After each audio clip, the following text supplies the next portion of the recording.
Assalamualaikum everyone, welcome to Do Station with yet another video. I hope you are good, you are fine, you are healthy, you are enjoying your life, and you are learning as well. And my efforts are helping you guys in understanding, making your concepts clear in regarding the HSE. So we are doing our series we are doing a course, complete course, HSE ABC to XYZ with Dr. who's learned from the scratch, in which we are understanding the HSE from the beginner level to the expert level in easiest possible manner.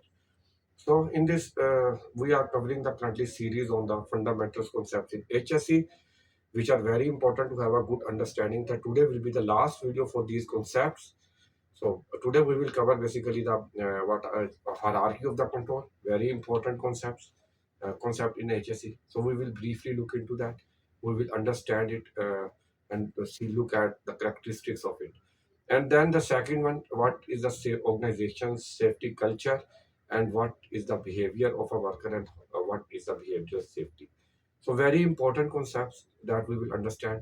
And obviously, the related to these concepts in the later modules, we will cover them in the depth. So here we will make our foundation solid, good understanding. So in the future, we can understand them or grasp the concept easily.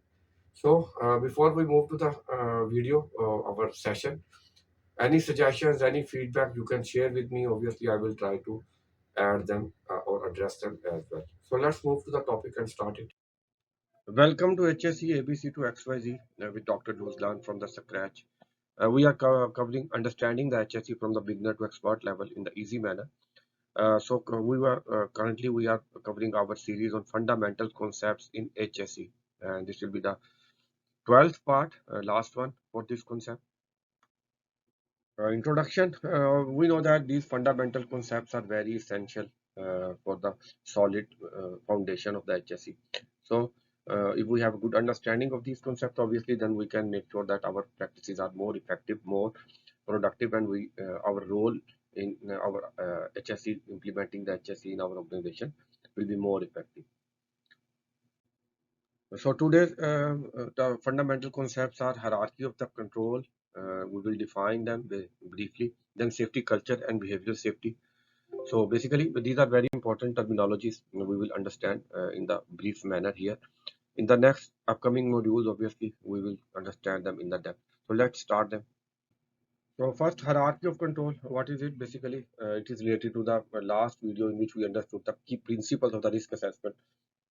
So hierarchy of control is a basically framework used in occupational health, safety, and environment to control and mitigate the workplace hazard prioritized by the level of effectiveness of the controls. So basically, this is a framework globally accepted, tested, and trusted for a long time that gives us the guideline to select the suitable control measures based on the level of their effectiveness. Basically, this gives us the types or categories of the control measures from the most effective to the least effective one.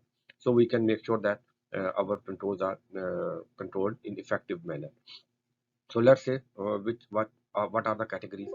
So basically, in the hierarchy of control, we have the elimination. Number one, the most effective control, in which we try to eliminate the hazard itself from the organization, like we can outsource the activity which is dangerous to the third party.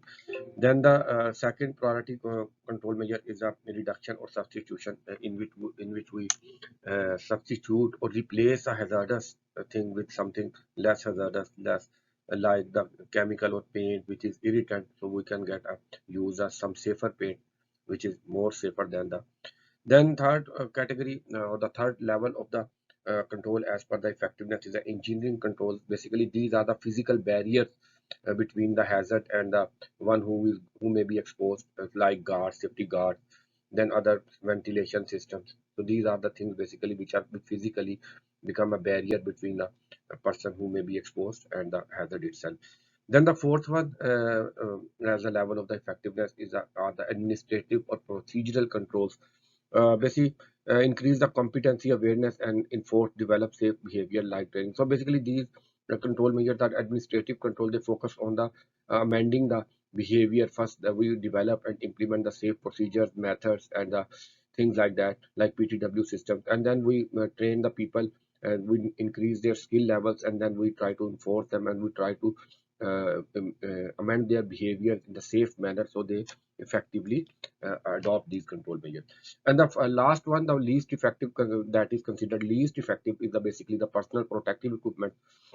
They are very essential, even they are they come at the last level, because number one, they depend on the worker whether they would like to wear it or not, or secondly, they can do not stop the incidents themselves, rather they just reduce the consequences of the incident. So this is a hierarchy of control.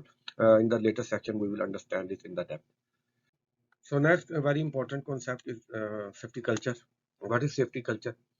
First of all, this is basically the factor that depends the failure or success of your HSE in an organization. The key player of the organizational safety culture is your management. It is your management that can dictate or mold the safety culture in any direction. So it depends on the management's commitment, how they develop it. So what is it? Let's define it. So safety culture refers to the shared values, attitudes, and practices that exist within an organization regarding the safety and health. Safety culture is one of where the safety is deeply rooted in the organization's value, policies, and procedures. So what is it basically? So this is basically a taste that basically represent the understanding of the individuals or people that are belongs to the organization, that they develop with the passage of time towards the HSE. So with the passage of time, people start making developing their sense or their developing their beliefs toward the HSE, which is influenced by the actions of the organization. Like uh, that we say that the safety is the responsibility of everyone. So if the management's attitude toward the HSE is positive, so with the passage of time, all of the workers, individuals start believing in that. They start thinking that yes, obviously the safety is for us, safety is very good, safety is beneficial. But if the management is not paying attention towards the HSE, so with the passage of time, the individuals start believing in that safety is a waste of time, safety is a hindrance in our progress, it is a cause of reduction in our salaries, etc. So this is also the with the passage of time, as they work in the organization, they develop the understanding toward the HSE matters. So these are basically called the values, which are basically their core values or beliefs. So then there are attitudes basically which are also derived from the values. These are immediately reaction, feeling, or emotions of a person or individual towards some HSE issues. Like you said, someone to follow the procedure. So he thinks now that this procedure is very lengthy, I will not follow. So maybe he is just starting to follow it just because of the some fear. But as he will get some opportunity, he thinks there is no one looking at it, so he will adopt the shortcut method. So what is this? This is lack of understanding, which is just being driven by the values he has in mind, or the core understanding related to the HSE matters that is developed with the passage of time, that was influenced by the management's core actions or commitment towards the HSE. So these are immediate reactions or emotions towards something like are called the attitude of the workers. So then there are practices. The practices are basically derived by the values and the attitudes of the workers toward some matter. So these are basically execution of the acts, that let's say the procedure. So now you give the procedure, maybe now he is following it. So this is action. If he is following, maybe he will not follow it. He will follow it until there is some supervision. As soon as he gets some opportunity to avoid it, he will avoid it. So these are actions that are executed.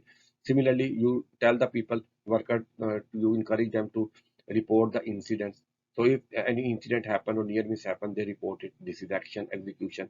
Maybe they don't report it. So this is also action. So actions can be positive, negative. So these are action, that is the execution, and derived by the core values and the attitudes of the. Now the combine now all the combined values, attitudes, and the practices of the individual within an organization with the passage of time becomes very similar, and they are influenced heavily by the actions of the management, are called the safety culture of the organization. So then next is basically the culture can be positive. The positive workplace environment where employees follow HSE rules due to self instinct. So positive culture means that people are following the HSE just because of their values. They think, they believe in that. So happily they are doing it. Like the indicator shows that improved performance, HSE performance, have more engagement of the workers in the HSE related matters. You can just judge it, go to days on the site, you will immediately know how many people are happily engaging with you in the HSE related matters. Incidents maybe will be reduced, accidents will be reduced, then compliance will be improved. The performance of the organization will also be improved, obviously, in the true manner. If you implement the HSE, it increases the productivity basically. So then the most important one, better decision making and proper problem solving. If the problem solving, if the culture of organization is positive, then everyone is looking positively towards the HSE related matters. So obviously, the problem solving skills will improve. And then the organizational culture may be negative, where the people are not following the HSE rules and procedures, or just if they are following just because of some fear or disciplinary action, not by the instinct or their understanding or their belief that they believe in the HSE. So these are the negative culture. So in the negative culture, accidents may increase, the absenteeism or the turnover of the workers. They will leave the company as soon as they get another opportunity. Poor HSE audit results, poor compliance reports may be the indicator. Negative reputation, maybe credibility you can lose. And the most critical factor, the threat that is hidden and we don't realize, that negative culture can be very catastrophic for the organization. If any serious incident happens and it goes through some official authorities, in the eyes of official authorities or investigation staff, obviously if the culture is negative, they will find too many things in during the investigation. So that can be very dangerous in case of less prohibition of the business, closure of the business, extremely high fines, or even imprisonment of the people. So these are called the negative. This is called negative culture. So next is behavioral safety. So first understand behavior. So in the organizational culture, we understood that basically the organizational culture was a combination of the individuals, all behavior of all the individuals. But here, what is the behavior of an individual? The same, the values, attitudes and practices of the individual at individual level. So how an employee conducts themselves, reacts or respond within a specific work environment is basically called the behavior of the safe worker. So it is basically how he thinks about the or believes in the related to the HSE, then how he reacts immediately, and then how he practices things, how he conducts his actions is basically called his behavior. So behavioral safety is basically the scientific method which focus on identification of the root causes that lead to the unsafe behaviors of the worker, and then try to find the solutions to amend or change the workers' behavior toward the safety. This is called the behavior safety. Now this is very interesting phenomena. Also remember that organizational culture is the one that dictates the behaviors, whether positive or negative. So it's the organizational deliberate choice. So basically, you see most of the time on the organization, they are focusing on the behavioral safety. Too much they spend too much money on that. Until, as a practitioner, we need to understand that until the organizational culture is improved, it is not possible to improve the behavioral culture, because the behavior of a worker is basically influenced by the organizational culture. So until we improve the culture of the organization, we cannot change or amend the behavior of the worker. So these few concepts we covered. Let's conclude what we understood today. The hierarchy of control basically is a framework that help us to identify the suitable control measures as per the level of the effectiveness of the control. So then safety culture is basically the shared values, attitudes and practices of the individuals toward the HSE, and the behavior safety is basically the scientific methods or approach towards the to identifying the root causes of the unsafe behaviors of the worker, and then developing the method or solution to correct them or make them safe. So that was it for today. Thank you very much for watching. I hope my efforts are helping you guys. So if you have any suggestions, feedback, you can share with me. So until the next video, stay safe and healthy. Until then, Allah Hafiz.